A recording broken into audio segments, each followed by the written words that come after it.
Olá, pessoal da segunda série do ensino médio, dando continuidade ao nosso conteúdo da segunda geração do modernismo, né, que é um conteúdo um tanto quanto extenso, e a gente está fazendo isso de uma forma bem elaborada, né, por etapas, colocando em pauta os principais representantes, bem como as principais obras. Então, nós já estamos na aula passada, inclusive tivemos a oportunidade aqui já de conhecer de certa forma um pouco desse regionalismo, de certa forma esse conteúdo ele tem nos proporcionado enxergarmos determinadas regiões do país que antes não tinha tanto espaço como tem agora. Nós tivemos a oportunidade de conhecer o Rio Grande do Sul, nós tivemos a oportunidade de conhecer o Ceará, a Bahia, enfim, dentro de outras perspectivas, outras realidades, como a gente tem estudado aqui. Então, na aula de hoje, a gente vai ter a oportunidade de estar estudando um pouco sobre a questão dos engenhos da cana-de-açúcar. Lá na Paraíba, né, a gente vai fazer uma viagem, a gente já fez uma viagem, como eu falei, com o Jorge Amado, lá para a Bahia, os Capitães da Areia, lá para Quixadá, né, e o interior do Ceará, com a Raquel de Queiroz. A gente já fez uma viagem para o Rio Grande do Sul, com o Érico Veríssimo, né, O Tempo e o Vento, e inúmeras viagens literárias nós temos feito nesse conteúdo. É um conteúdo muito rico, muito importante.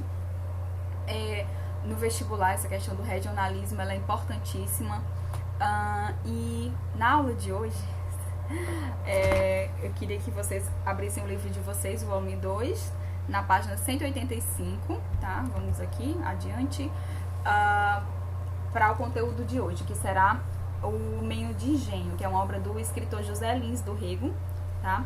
E aqui na página 185 vocês têm a oportunidade de estar com esse conteúdo também em mãos. Além do que, é muito importante, eu sempre oriento que vocês façam anotações desse conteúdo, tá? Como uma forma de vocês estarem organizando o estudo de vocês também. Então, na obra de hoje, nós vamos fazer uma viagem para Paraíba, na divisa com Pernambuco, e aí vamos fazer uma viagem nesse universo, que é o universo ali dos engenhos, né, da cana-de-açúcar, um processo tanto quanto artesanal. E para essa viagem, nós vamos fazê-la juntamente com o José Lins do Rego, que é um grande escritor brasileiro dessa segunda geração do modernismo, da prova. E ele é um autor que vai se identificar com o povo da sua região, assim como a Raquel de Queiroz se identificava com o povo da sua região, já que a seca de 1915 marcou tanto a escritora, a Raquel de Queiroz, que isso inspirou, né, tudo aquilo que ela estava vivenciando, inspirou para que ela escrevesse inúmeras obras, especificamente também a obra do 15. Bem como a gente vai ter na figura lá da obra O Tempo e o Vento, com Érico Veríssimo, a gente vai, né, nessa consolidação, nessa formação desde a era colonial, no Brasil colonial, a gente entender como foi que se formou o Brasil sob outra perspectiva, outra ótica, e o próprio estado do Rio Grande do Sul. Então, o José Lins do Rego, ele vai, eu sempre falo assim, cada autor canta a sua terra, cada autor conta a sua terra, e o José Lins, ele vai contar da sua região. Interessante que é um romance, é o romance Menino de Engenho, que é o que nós vamos tratar nessa aula, é um romance saudosista, um romance de memórias, né, que ele vai trazer para a arte, para a literatura. O eu lírico vai falar ali, mas na verdade vai trazer um tom até autobiográfico, tanto quanto semelhante à narrativa da sua própria existência, da sua própria vida. Então, ele vai retratar situações relacionadas a fazendas, produtores de cana-de-açúcar, e ele fala também da decadência desses engenhos, né, de estrutura patriarcal, que eram os grandes coronéis, que eram os detentores do poder ali, que eram os donos de engenho, mas que era um processo artesanal que, com o surgimento de usinas, esses processos vão entrando em decadência. Então, eu coloquei lá no finalzinho dos slides, no último slide, eu coloquei um trecho da obra Meninos de Engenho. Bom, e antes de a gente começar a fazer a leitura, eu queria que a gente falasse um pouco da narrativa como um todo, para ficar mais fácil de ser compreendida a importância dela para a literatura.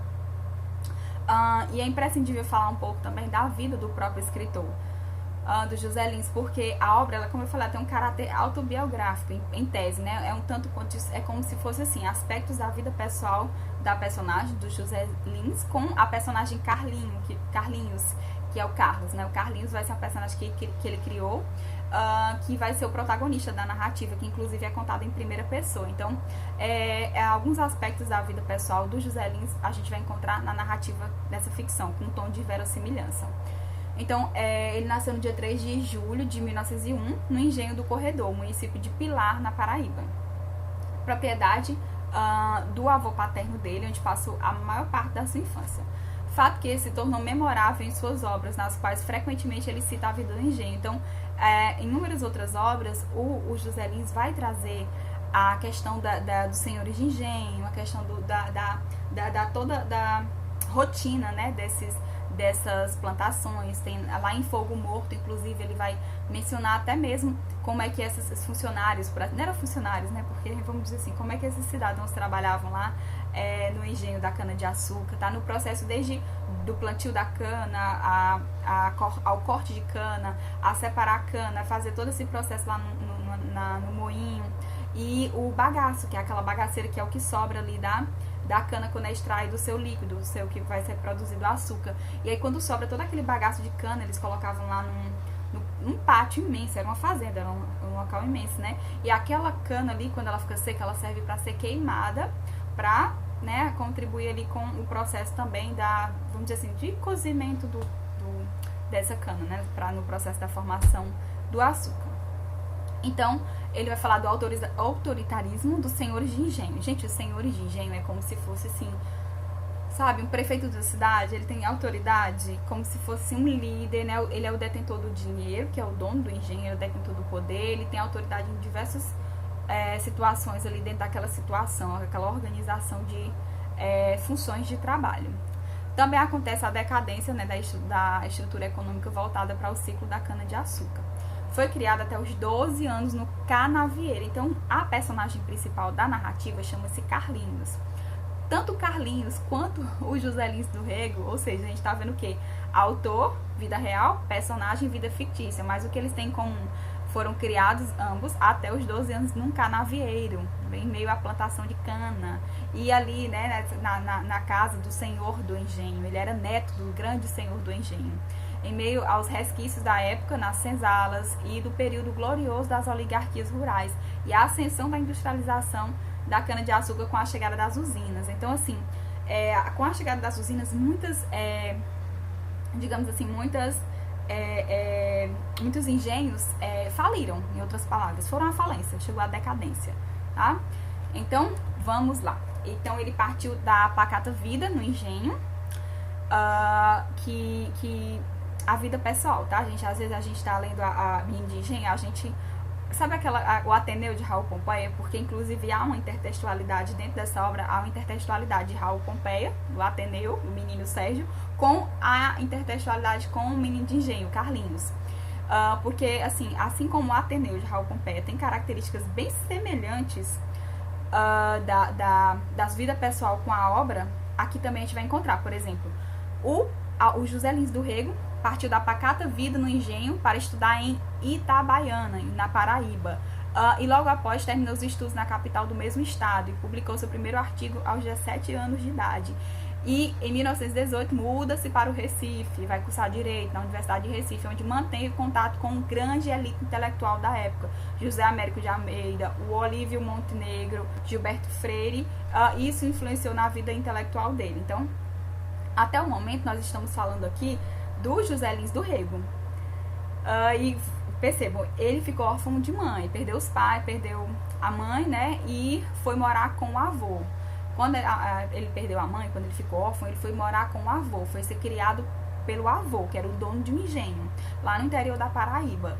E o avô dele era o grande senhor, o dono do engenho, e aí ele vai ter todo esse aparato familiar dentro do engenho, tá? Ele vai viver, aí isso vai servir, isso vai ser uma influência tão grande na vida do José Lins que a boa parte das suas obras literárias tem como pano de fundo a influência desse ciclo da cana de açúcar, tá? É isso que o vestibular muitas vezes quer cobrar. Qual é a grande influência? O que é que o José Lins do Rego vai trazer nas suas narrativas? A questão da cana-de-açúcar, o engenho da cana-de-açúcar, como era essa organização dentro dessas, digamos assim, desse ambiente, desse microcosmo, tá bom? Então, algumas das muitas obras, gente, aqui é só uma pequena parcela, tá? Ele escreveu muito mais, muitas outras obras. Tem o Menino de Engenho, que é a que nós vamos analisar hoje. Doidinho, Banguê, o moleque Ricardo, lembrando aqui que ele tem influência lá, os resquícios da senzala, sabe, dos ex-escravos que continuavam vivendo ali, mesmo com a abolição da escravatura, muitos escravos, ex-escravos já, continuavam vivendo ali naquela casa grande, ali vivendo sobre os cuidados, por assim dizer, do senhor do engenho, em troca de comida e de um abrigo, tá? Não tinha esse pagamento monetário, como a gente espera, né? Então, assim, era uma troca, por conta de troca de comida e digamos assim, abrigo. Eles se sujeitavam a esse trabalho, que era muito árduo. Inclusive, havia castigos para aqueles que não obedeciam às ordens. Então, existia tudo isso nessas obras, ele vai descrever muito bem. A própria obra também, Usina, vai representar muito isso, como a usina, quando a usina chegou, né? É como se fosse a industrialização em meio a um processo artesanal. Então, isso vai contribuir com a decadência, que vai gerar o quê? O fogo morto, que é o fogo morto é quando se apaga aquele engenho, tem que, digamos assim, para de produzir, aquele fogo é apagado e aquilo ali representa o quê? A falência do engenho, mais ou menos assim. Dentre inúmeras outras obras que ele escreveu, inclusive também a obra Cangaceiros, que era um tema também que chamava muita atenção dos José Lins, era a questão do cangaço, né, que era como se fosse o cangaço, como se fosse uma forma do povo ali que é tão sofrido diante das condições desumanas que vivem, né, de pobreza e miséria extrema. Era como se o cangaço fosse sabe, aquele Robin Hood, aquela fuga ali que rouba dos ricos para dar para os pobres. Enfim, ele também tinha essa curiosidade, ele também se inspirava nessas, digamos assim, nessas histórias de cangaço, tá? Então, gente, aqui nós temos as personagens principais da narrativa da obra Menino de Engenho. É narrada em primeira pessoa.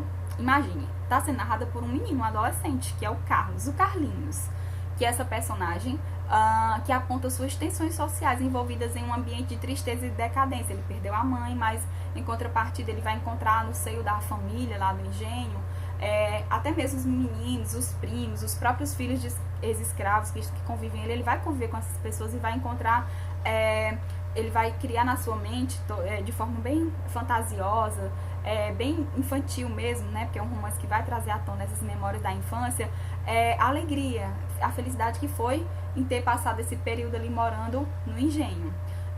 Esse é o primeiro livro de um ciclo, que vai ser o ciclo da cana-de-açúcar, que tem mais outros que eu mencionei anteriormente, né? Quando eu falei Fogo Morto, Usina, são um ciclo que ele vai contar nessas narrativas como era formado esse império aí da cana-de-açúcar. Então, ele foi publicado em 1932 e a estreia do romance de José Lins, que traz valores que vão consagrar o escritor na literatura brasileira. Inclusive, na década de 30, por isso que a gente vai chamar o romance de 30, virou moda uma produção que se preocupava em apresentar a realidade nordestina e seus problemas. Onde é que a gente encontrou isso também?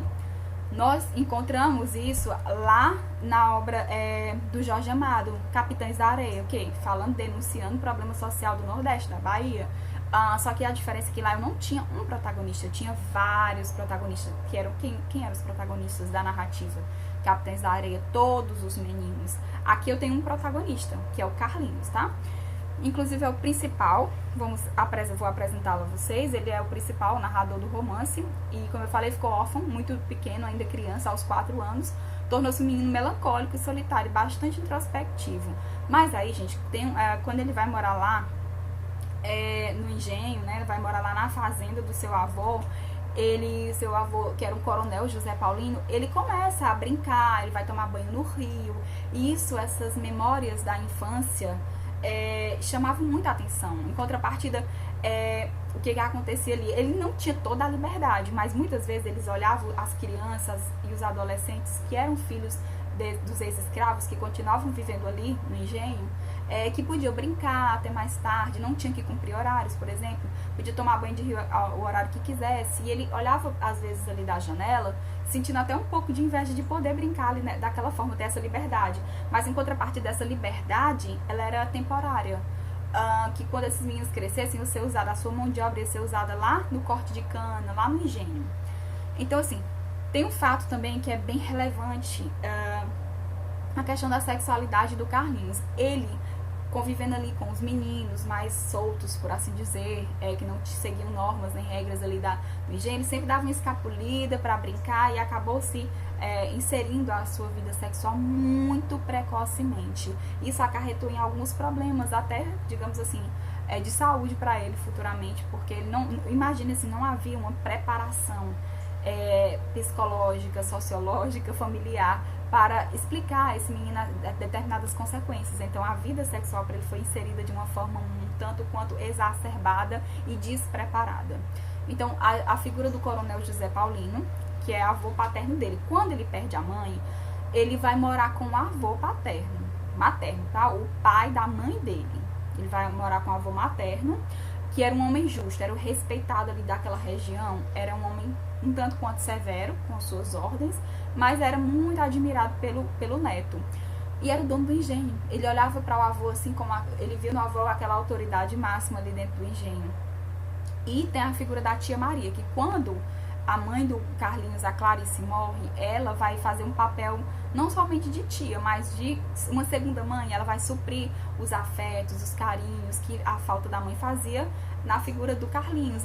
Quem vai dar muito amor para ele. Inclusive, existe uma personagem que daqui a pouco eu vou falar sobre ela aqui, é a Tontonha, que vou falar dela mais na frente, que ela gostava de contar muitas histórias, e tinha histórias de terror, sabe, de lobisomem. Olha aí a questão do folclore, das lendas lá da região.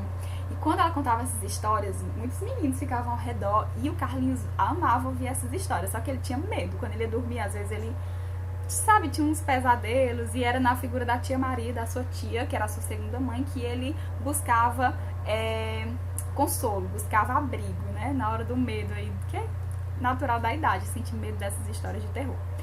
Bom, ela era muito estimada e era chamada carinhosamente de Maria Menina. Então a tia Sinhazinha era cunhada de José Paulino, já de idade, cuidava da casa e era vista como uma pessoa má, porque ela era muito autoritária, principalmente com as criadas da casa. Após o casamento da tia Maria, porque há um momento que a tia Maria, a tia do Carlinhos, que fez o papel de segunda mãe dele, quando a mãe dele morreu, que ela vai casar. E quando ela casa, que ela tem que ir embora, gente, o Carlinhos fica muito triste. É como se ele estivesse perdendo a mãe pela segunda vez, né? E essa memória, assim, esse abandono afetivo que ele sente quando a tia vai embora pela segunda vez. A gente não esquece disso, porque ele ainda é uma criança, o tempo vai passando, ele chegou lá com 4 anos, ele vai ficar lá até os 12 anos, aí que ele parte para estudar fora, né? Então, assim, a gente vê como a narrativa ela é construída pelo viés, pela ótica, pela percepção de uma criança. Existe toda a inocência ali. Quando a tia casa, parte, vai embora, ele fica choroso, ele fica tristão e com saudade da tia, já que ele tinha nela o apoio e o carinho. E a Tontonha, que é que eu falei, que ela contava várias histórias, ela ia lá no engenho, contava as histórias, e todas as crianças ficavam ao redor dela, amando essas histórias. Depois ficava com medo, né? Mas é bem natural da idade. E a Maria Clara, que essa Maria Clara, gente, é bem interessante, olha só. O Carlinhos, ele vai ser inserido na vida sexual de forma exacerbada, até mesmo com as criadas, às vezes escravos, sabe?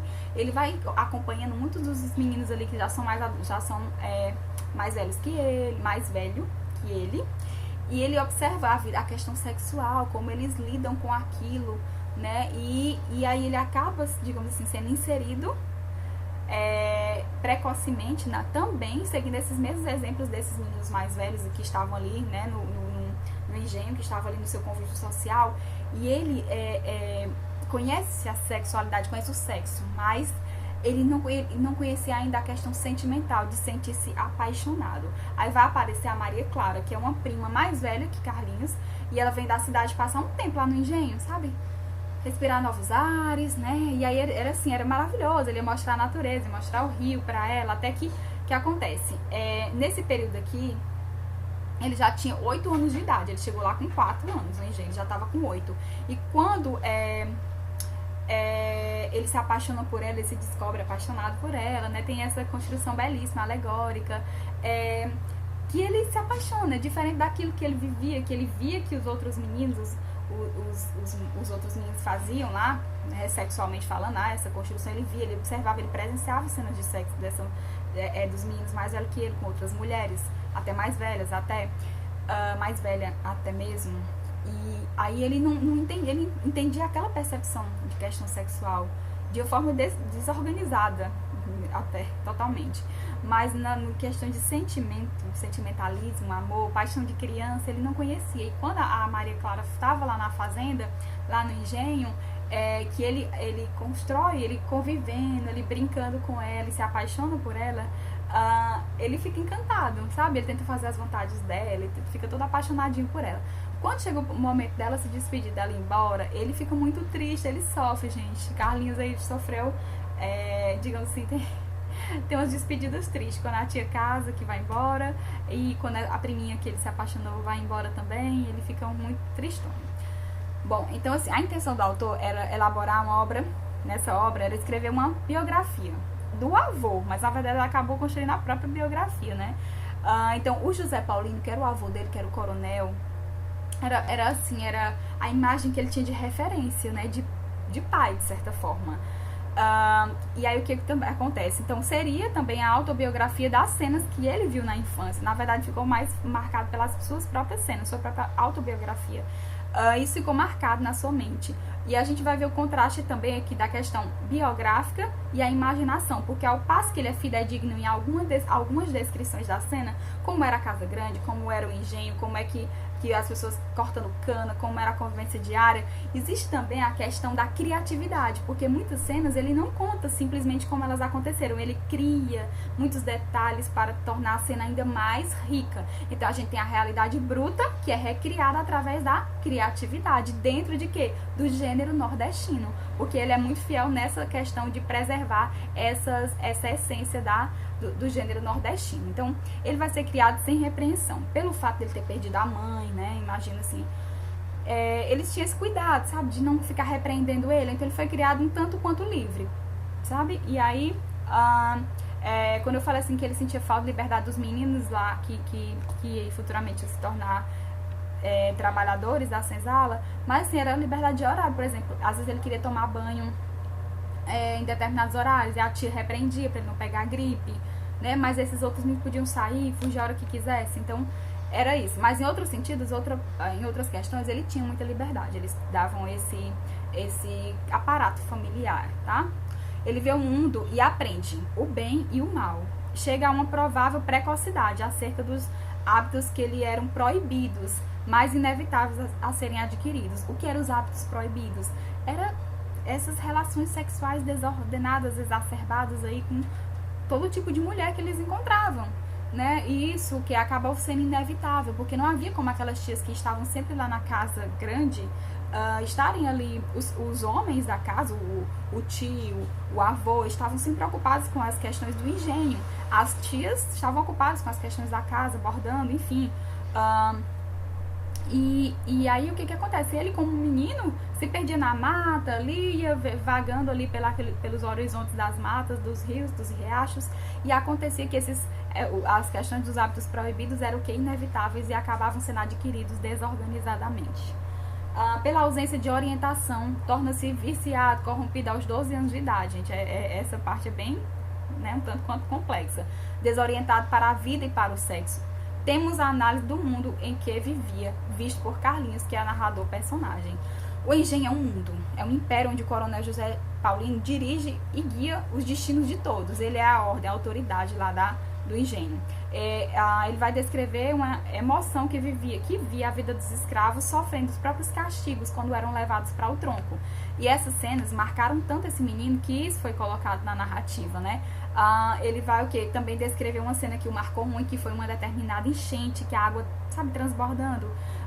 E isso vai ser visto com susto, porque o Carlinhos pensa que vai acontecer um dilúvio, né? Então ele acha que vai, assim como o dilúvio bíblico, aquela narrativa lá na Bíblia que falava que a água tomou conta de tudo, inundou tudo, ele vai trazer à memória essa comparação com essa grandiosidade dessa narrativa bíblica, tal qual aconteceu lá nessa grande enchente. Também vê à tona as superstições, crendices, como eu falei, lembra as histórias que eram contadas? Então tem as camadas populares, a questão do lobisomem. Então a gente vai trazer o quê? Tanto essa questão do cangaço, quanto a questão crendices populares, né, das lendas do lobisomem também vão ser colocadas em pauta. O cenário vai ter uma questão ali de limite geográfico, né, Pernambuco, Paraíba, né, e contando um pouco, mostrando que era bem peculiar ao Pernambuco aquelas cenas também da Paraíba, em termos de engenho. O que pode ser deduzido pelas descrições da paisagem. Quando descreve a paisagem, a gente observa que estamos ali no extremo, né, que mostra a fronteira entre um estado e outro. São mostrados de uma forma real e social do povo oprimido. Pessoal, é o seguinte... como eu falei para vocês que havia a questão da intertextualidade com a obra O Ateneu, do escritor Raul Pompeia, é porque dentro dessa narrativa ele faz essa descrição. Lá na obra O Ateneu, de Raul Pompeia, nós vamos ter uma personagem, que é a personagem principal, que é o Sérgio.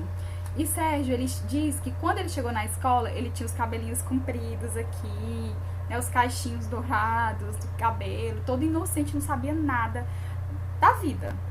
Quando ele chega no colégio, tem que cortar o cabelo e tal. E aí ele vai cortando o cabelo assim, ele vai sendo inserido no mundo real, sabe, de uma vez. Ele chega ali no Ateneu, ele vai sofrer todo tipo de repressão, né, como vocês devem conhecer, é uma obra muito famosa. Inclusive, tipo de violência psicológica, emocional, sexual.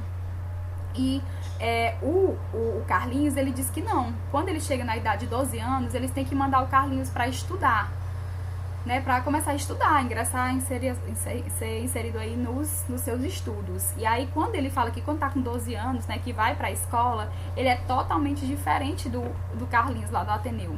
Porque ele diz que ele é o quê? Ele agora já fez todas as descobertas naturais da vida. Ele já conhece o bem, conhece o mal. E o que ele vai dizer? Que ele é o quê? É um menino perdido. Ele não é um menino inocente como o Sérgio. Ele é um menino perdido. Olha como ele se coloca. Ele é um menino de engenho. Então, eu trouxe aqui um trechinho, tá? Da narrativa Menino de Engenho. E mostrando, assim, que havia também outros engenhos vizinhos. E, assim, chegava um momento que alguns engenhos viam a falência e as pessoas começavam a passar por dificuldades financeiras, e isso era visto com muita tristeza por parte dos outros vizinhos, e por parte, marcou também o menino que viu essas cenas, que as pessoas ali no jantar, na hora do almoço, das refeições, eles comentavam que outras pessoas estavam sofrendo problemas financeiros em virtude da questão da chegada aí da usina, né? A usina representava aí a questão industrializada. Em contrapartida, o engenho representava a questão do trabalho mais artesanal. Coitados do Santa Fé, que era como se fosse outro engenho, né? Concorrência. Já o conheci de Fogo Morto. Fogo Morto era representando que o negócio já estava falindo. E nada mais é triste do que um engenho de fogo morto. Quando chega, sabe quando eu falei da bagaceira, do bagaço da cana, que ele secava e usava para encher o engenho, sabe? Para ganhar fogo, para fazer fogo, para usar no processo lá da produção do açúcar. Quando o fogo para de produzir fogo, quando o fogo para de queimar, o fogo está morto, quer dizer, para de produzir, o negócio está falindo, né? Uma desolação de fim de vida, de ruína que dá à paisagem rural, uma melancolia de cemitério abandonado. Na bagaceira crescendo, o mata-pasto de cobrir gente, o melão entrando pelas fornalhas, os moradores fugindo para outros engenhos. Quer dizer, existe várias famílias que são sustentadas ali por aquele engenho. Quando o engenho está produzindo, está ativo, aquelas famílias têm o que comer, têm como sobreviver. Quando o fogo está morto, o engenho está falido, os próprios funcionários vão fugir e pedir abrigo em outros engenhos, deixando para um canto. E até os bois de carro, naquele processo, né, dos bois que fazem aquele processo lá do engenho, são vendidos para dar de comer aos seus donos. A que ponto a família chega, né? Ao lado da prosperidade e do riquezado do meu avô, quer dizer, o avô dele continuava prosperando, continuava enriquecendo. Em contrapartida, vira ruir até no prestígio da sua autoridade, aquele simpático velhinho que era quem? Coronel Lula de Holanda. Coronel Lula de Holanda era o dono do engenho de Santa Fé, que estava falido, que estava com fogo morto, com o seu Santa Fé caindo aos pedaços. Então, muito bem a descrição, de uma forma simples, bem compreensível, não há, bem clara, bem objetiva, né, essa linguagem do livro. E, pessoal, nas nossas próximas aulas, nós estaremos realizando algumas atividades sobre todas essas obras que nós estudamos até o momento. Vamos fazer pausadamente, porque são muitas obras. Por exemplo, aqui no José Lins do Rego, eu trouxe apenas uma obra, Menino de Engenho. Mas nas atividades eu vou trazer outras obras dele tão importantes quanto essa, para termos a oportunidade de estudarmos não só uma, mas outras. Isso se repete com os outros escritores estudados até o momento. Então, na nossa próxima aula, nós daremos início à nossa, digamos assim, maratona de exercícios sobre a geração de 30, o romance de 30, tá? Esses romances aí que nós tivemos a oportunidade de conhecer, tá bom? Então, até a próxima aula, tá, pessoal? E a gente vai dar continuidade. Até mais!